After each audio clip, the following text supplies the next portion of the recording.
Hey guys, some of you guys know I'm out of the country right now. I'm currently in a place called Alicante, Spain, and I wanted to comment on some of the stuff I've been seeing, regarding the U.S. presidential election. We saw that Robert F. Kennedy has now decided to endorse Donald Trump, and one of his messages, which I think is a great message, is talking about cleaning up our food supply so that we can hopefully make some inroads into the chronic disease epidemic. And so a couple comments. One, I'm literally in a place called Alicante, Spain right now, which is literally on the Mediterranean Sea. And what do I see here?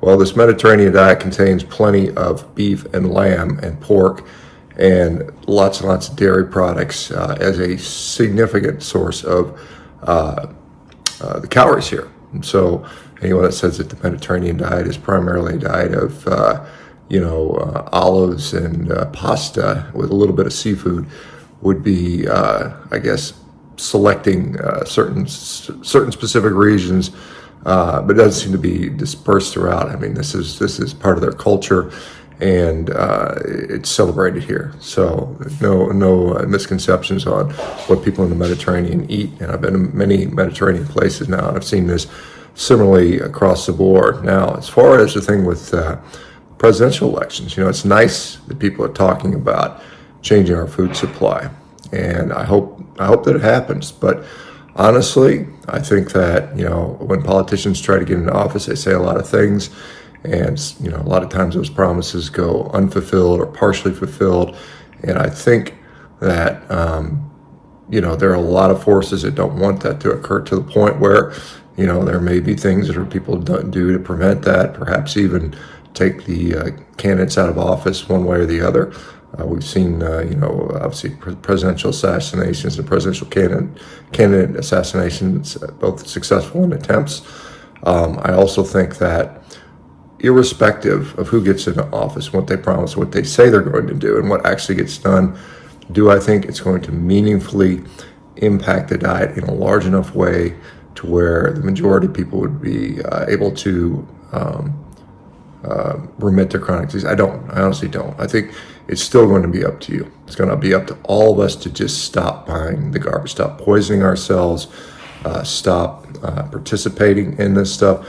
The only way it's going to change is not because some presidential candidate or president tries to enact legislation, is if we actually stop funding it ourselves. You're the ones, you get to vote every day with what you buy at the store, what you put in your mouth, what you feed your children, what you support. And so that is a way to make change, a real meaningful change. Now, what is the food you should stop eating? Clearly the ultra processed junk food, and I guess hopefully I don't need to define what that is, but we see the stuff with coming in packaging that sits on the shelves for years at a time.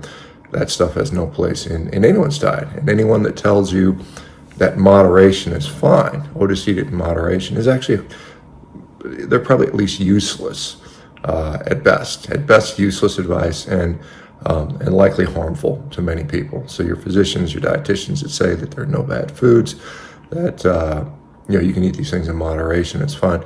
That's actually awful advice, quite honestly. Anyway, stick to whole unprocessed foods as much as possible. Consume plenty of animal products because those provide enough satiety so that you don't want the garbage that's out there. The garbage will always be there. I don't care who's in office, guys, and you've got to make the decision yourself to do it. All right, well, I'm about to head to the final leg of our little trip here. We're going to be heading out to Portugal, driving across Spain today, and we'll talk to you guys later. Take care, everybody. Bye-bye.